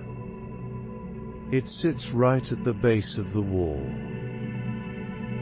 These are called ikezuishi. The name translates politely as unfriendly stones, but a more direct translation is mean stones. Their purpose is simple and clever. The streets of Gion are very narrow. In the past, rickshaws and now cars and delivery vans would often cut the corners too closely. This would damage the delicate wooden walls of the buildings.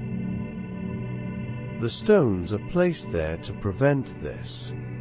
They create a small, hard barrier that forces vehicles to take a wider turn. It's a very subtle and elegant piece of defensive architecture. A polite, silent way of telling drivers to keep their distance. It's a small, strange detail that solves a very practical problem. In Kyoto, there is a shrine for almost every possible prayer. But one shrine is particularly unique. Mikami Shrine is the only shrine in all of Japan that is dedicated to hair. People come here to pray for the health and beauty of their hair. They might pray for thick hair, to stop hair loss, or to become a successful hairdresser. The shrine itself is small and unassuming. But when you look at the prayer boards, you see the evidence of its strange specialty. People don't just write their wishes. Many visitors leave a small offering of their own hair. They cut off a small lock, seal it in a plastic bag, and tie it to the prayer boards. It is a strange and slightly eerie sight. A collection of small, personal sacrifices, left in the hope of good fortune for the hair that remains. When you visit the temples of Kyoto, you become accustomed to a certain style of Japanese Buddhist architecture. But a visit to Manpukuji Temple can be a disorienting experience. Stepping onto its grounds feels like you have been instantly transported to China. Manpukuji is the head temple of the Obaku school of Zen Buddhism. This school was founded in the 17th century by Chinese monks. As a result, the temple was built in a purely Chinese style from the Ming dynasty. The architecture is different. The statues of the Buddha and other deities look different. Even the rituals and the chanting of the monks are done in a Chinese style. It is a complete and beautifully preserved piece of a foreign culture, hidden away in the suburbs of Kyoto. It's a strange and wonderful reminder of the international connections that have shaped Japan's spiritual life. Many cities and districts have cute, friendly mascots to promote tourism. The Arashiyama shopping district in Kyoto has a mascot that is famous for a very different reason. Its name is Tsukihashi Wataru. Its name means crossing the bridge. The mascot is a pale, human-like figure. It has a blank, unsettling face with small, wide-set eyes and a faint smile. Its most distinctive feature is its back, which is a perfect, curved replica of the famous Togetsukyo Bridge in Arashiyama. The combination of the strange, humanoid body and the architectural feature is famously creepy. It falls deep into the uncanny valley. It is more likely to haunt your dreams than to make you want to go shopping. It is a truly bizarre and unforgettable piece of local branding, a mascot that has become famous, simply for being so wonderfully strange. There is a small shrine in Kyoto that specializes in a very specific kind of prayer. It is called Yasui Kompiragu. This shrine is famous for its power to break bad relationships and to help begin good ones. The process is very physical. In the center of the shrine grounds is a large flat stone with a hole in the middle. The stone is covered in thousands of white paper slips, called ekoma, katashiro. A visitor first writes their wish on one of these slips. They might write down the name of a person they want to break up with, or a bad habit they want to quit. Then, they must crawl through the hole in the stone. Crawling from front to back breaks the bad connection. Crawling back the other way begins the new, good one. It is a strange and popular ritual, a physical act to make a spiritual change. The gardens of Kyoto are famous for their beauty. But one garden at Shodanji Temple uses a clever trick to enhance its view. The garden is an example of shikei, or borrowed scenery. The garden itself is quite simple, mostly raked white gravel, and some carefully trimmed hedges.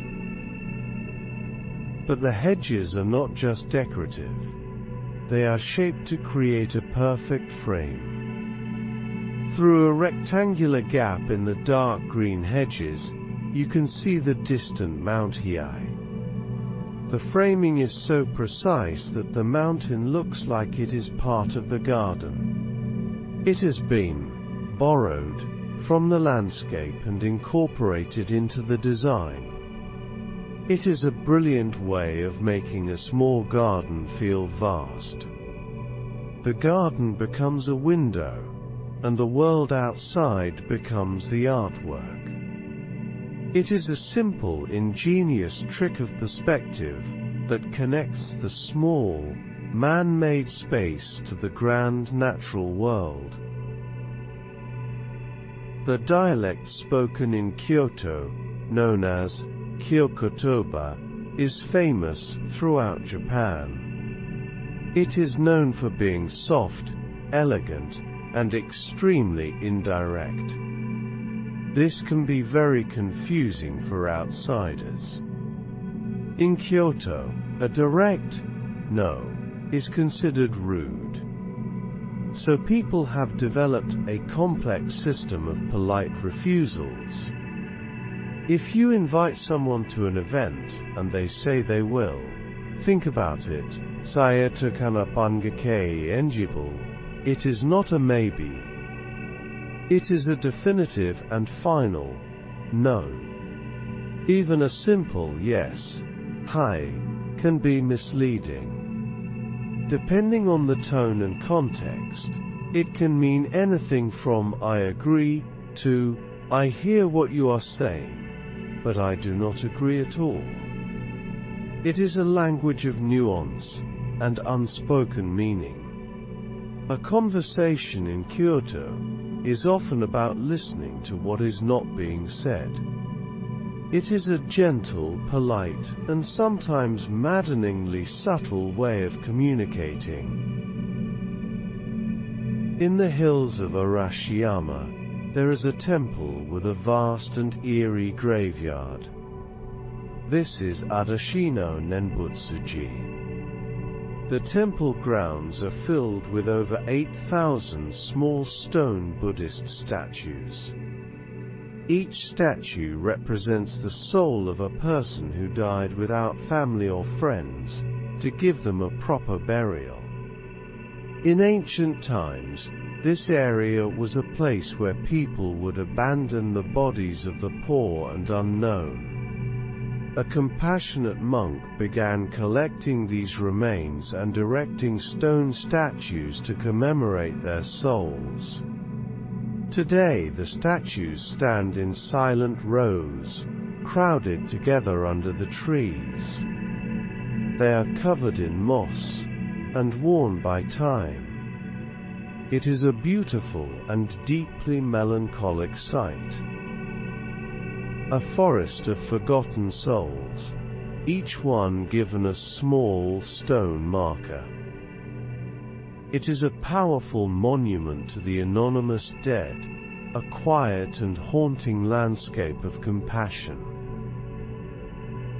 In the busy tourist areas of Kyoto, you might see an artist performing a rare and amazing craft. This is amezaiku, the art of candy sculpture. It is an ancient art form that is now practiced by only a few dozen people in all of Japan. The artist starts with a small ball of hot, soft candy on a stick. The candy cools very quickly, so they have only a few minutes to work. Using their hands and a pair of tiny scissors, they pull, snip, and shape the hot candy with incredible speed and precision.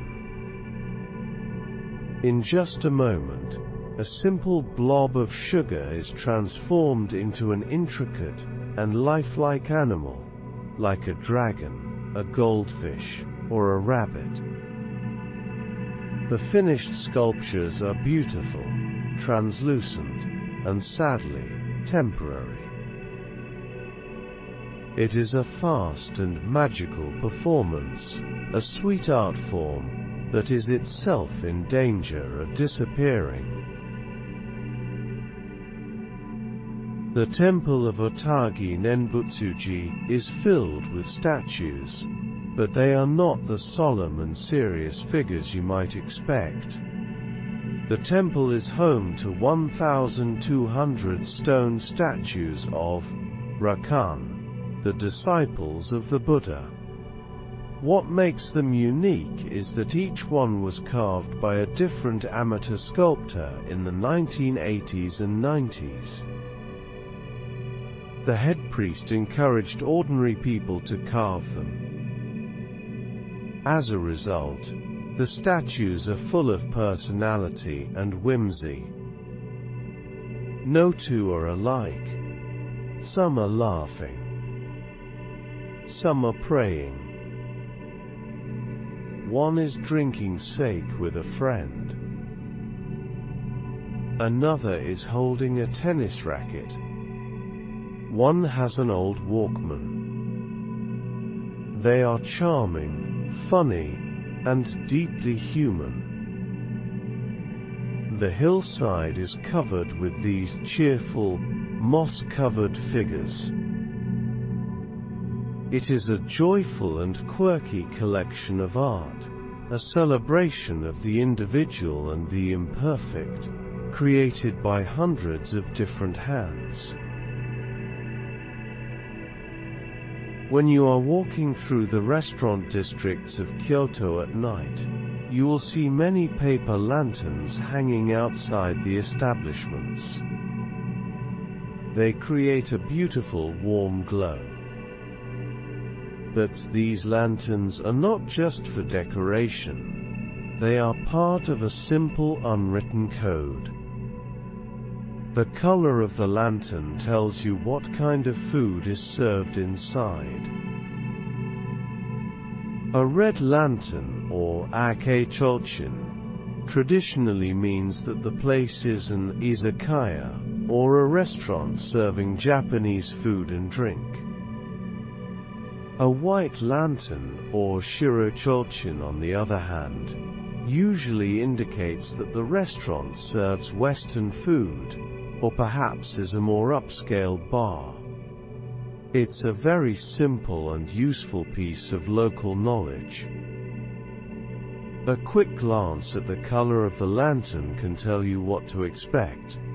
A silent and colorful guide for the hungry diner. The stone-paved slopes in the Higashiyama district are beautiful and historic.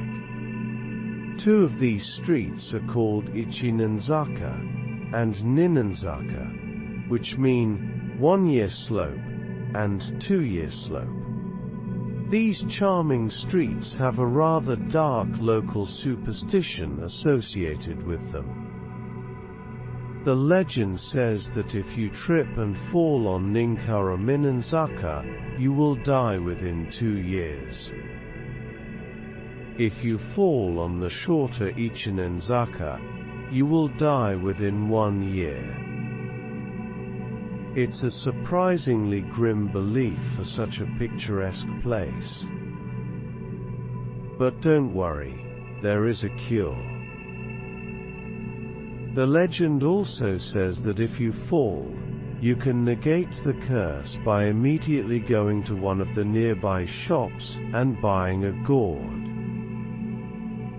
These shops sell small, dried gourds, specifically for this purpose.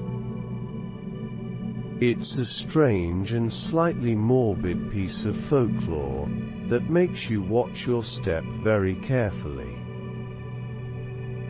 Within the grounds of the great Shimagamo Shrine, there is a smaller sub-shrine called Kawai Shrine. This shrine is dedicated to a very specific purpose: beauty. It is particularly popular with women. The shrine is dedicated to Tamayori Hime, a goddess known for her beauty. Visitors don't just pray for beauty here. They take an active role. You can buy a special wooden prayer plaque, or ima, that is shaped like a hand mirror. On one side, there is the outline of a face. Visitors are encouraged to use their own makeup, lipstick, foundation, eyeliner, to draw a face on the plaque. They try to make it look as beautiful as possible, or to look like the face they wish to have. They then write their wish on the back, and hang it at the shrine. It's a unique and very personal form of prayer. The Sagano Romantic Train offers a beautiful scenic journey through the gorge near Arashiyama. The vintage-style train moves slowly, allowing passengers to enjoy the views of the river and the forested mountains. But this popular tourist train runs on a piece of abandoned technology. This railway line was once the main line for the Japan Railways, JR trains running to and from Kyoto. But the old route was slow and winding. To speed up the service, a new, straighter and faster route was built. This involved digging a long, modern tunnel through the mountains. The old, scenic line was no longer needed for commuter trains. But instead of abandoning it completely, it was repurposed. It was reborn as a dedicated tourist train. The last romantic journey you can take today is possible only because the main line of progress decided to go elsewhere. As you walk through the older neighborhoods of Kyoto, you might notice a particular type of fence. It is made of dark green or black bamboo slats, and it curves gently outward at the bottom. This is called an inuyari. The name literally means dog barrier. Its primary and most practical purpose was to prevent passing dogs from urinating on the walls of the building. The curved shape also helps to keep rainwater, splashing up from the street, from dirtying the base of the wall. But it is more than just functional. The elegant curve and the fine craftsmanship of the bamboo slats are also beautiful. It is a common feature of the architecture in districts like Gion. It's a perfect example of a small, specific and elegant solution to a mundane problem, a piece of practical design that has become part of the city's aesthetic. The red Torii Gate is a classic symbol of a Japanese shrine. Most have a simple shape, 2 pillars and 2 crossbars. But at a small shrine in Kyoto called Kaikonoyashiro, you can find a Torii Gate with a very strange and rare design. This gate is known as a Mifune Torii, which means 3 boats. It is a triple arch design. It has the main central gate, but also 2 smaller gates attached to either side. It looks like 3 torii gates that have been merged into one. This unique structure stands in the middle of a small, clear pond, which is fed by a sacred spring. The shape is thought to have connections to an ancient clan that had ties to the continent.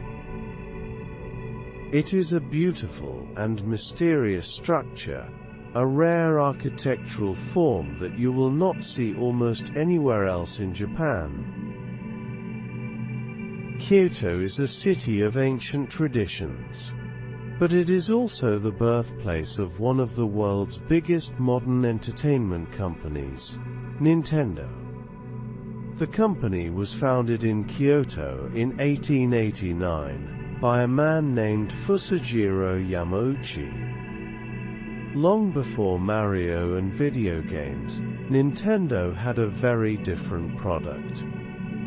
It produced handmade Hanafuda playing cards. These are small, beautifully illustrated cards, used for a variety of traditional Japanese card games. The company was a local, family-run business for decades. The original headquarters building from that early era still stands in a quiet neighborhood.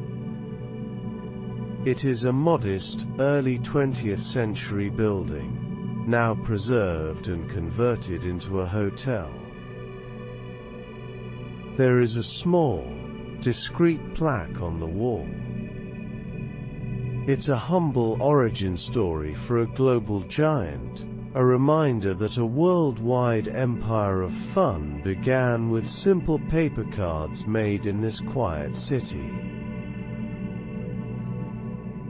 At most Japanese shrines, you can buy a paper fortune, called an omikuji. You shake a box, a numbered stick falls out, and you get a pre-written fortune from a drawer with that number. But at Kifune Shrine, in the mountains north of Kyoto, the process is more magical. Here, the omikuji you receive is completely blank. It is just a plain white slip of paper. To receive your fortune, you must take this blank paper and float it on the surface of the shrine's sacred water. As the paper gets wet, the words of your fortune slowly appear, as if written by an invisible hand. The shrine is dedicated to the god of water, so this method is deeply connected to the spirit of the place. It is a beautiful and mysterious process, a fortune that is revealed only when it is offered back to the water. The grounds of Kodaiji Temple are full of beautiful buildings. Two of the most charming are a pair of rustic wooden pavilions on the hillside. They are called the Gecko Den, or moonlight pavilion, and the Shiguro-den, or autumn shower pavilion. They look perfectly at home in their setting. But they were not built here. These two pavilions were originally part of Fushimi Castle, a grand castle built by the powerful ruler Toyotomi Hideyoshi on the other side of the city. After the castle was dismantled in the 17th century, some of its buildings were given away to various temples in Kyoto. These two pavilions were carefully taken apart, moved across the city, and then painstakingly reassembled on the grounds of Kodaiji. They are architectural refugees, beautiful survivors from a lost castle, given a new home on a quiet temple hillside. Inside the main hall of Genkoan Temple, there are two famous windows.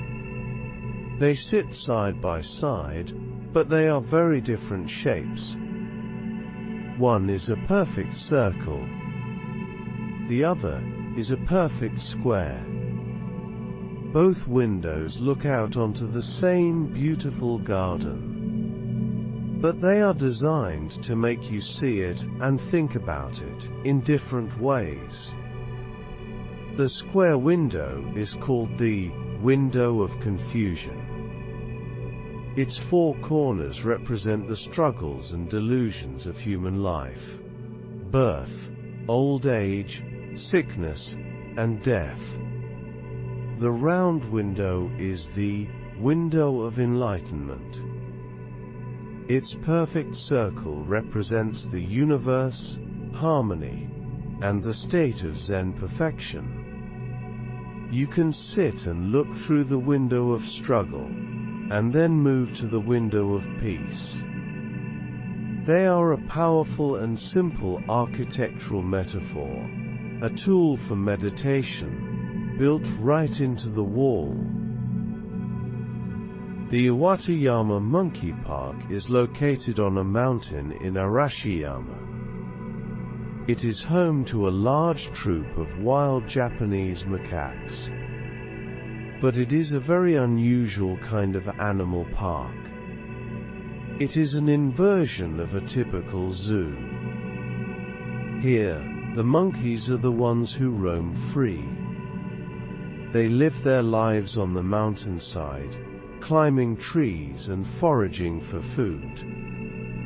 It is the humans who are put in a cage. At the top of the mountain, there is a feeding area. But to feed the monkeys, the visitors must go inside a building with wire mesh over the windows. The monkeys remain outside, in the wild. You can buy small bags of apples or peanuts, and feed them by pushing the food through the wire mesh. For a little while, the roles are reversed. The animals are free, and the people are in the enclosure. Kyoto is famous for many types of crafts, including its pottery, known as Kiyomizu-yaki. But unlike other famous pottery styles in Japan, Kiyomizu-yaki is not defined by a single technique or look. Instead, it is defined by its incredible adaptability. The potters of Kyoto were famous for their ability to reproduce any style of pottery from any other region of Japan, or even from China and Korea. This skill was born from the city's history as the capital. The potters had to cater to the diverse and sophisticated tastes of the imperial court, aristocrats and tea masters. They had to be masters of every style.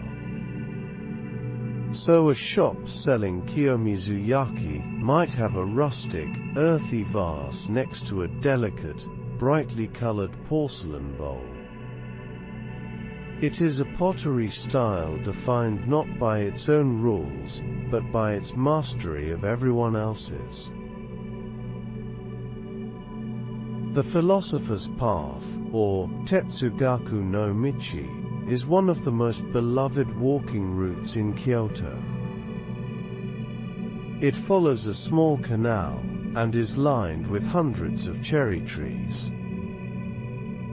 The path is famous because the philosopher Nishida Kitaro used it for his daily walking meditation.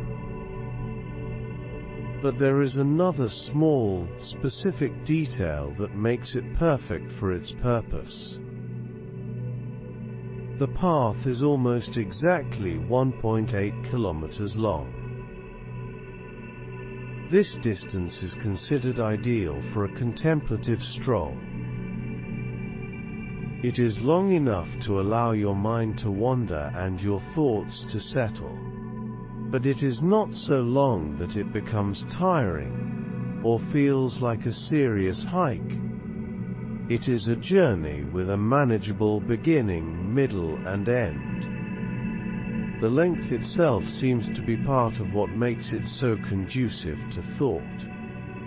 It is a path built to the perfect scale of a wandering mind.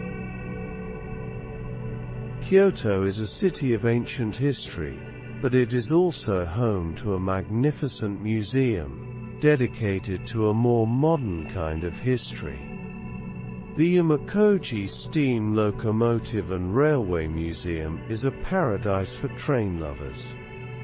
Its most impressive feature is a fully functional, 20-track railway roundhouse. This is one of the largest and most complete in Japan. The roundhouse is a semicircular building used for servicing and storing locomotives. Visitors can walk through this massive structure and see the collection of historic steam trains up close. Even better, it is not a static display. It is a working facility. You can often see engineers in their blue uniforms performing daily maintenance on these giant black machines. You can smell the oil and coal, and see the steam venting into the air. It is a living, breathing museum of the industrial age. Vending machines are everywhere in Japan. You can buy almost anything from them, from cold drinks to hot coffee. But in some parts of Kyoto, you can find vending machines that sell something very unusual. They sell dashi.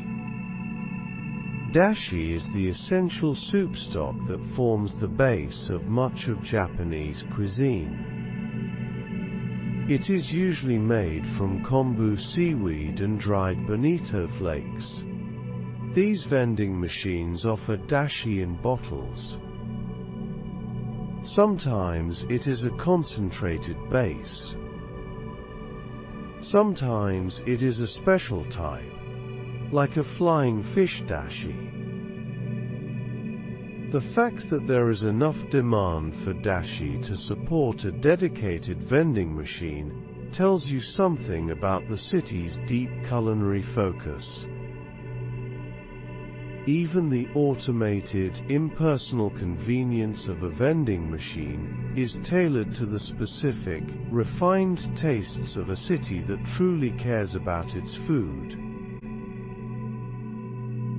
Our walk through Kyoto is coming to an end. Wherever you've drifted to, you don't need to come back. There's nothing more to listen for tonight. Sleep well.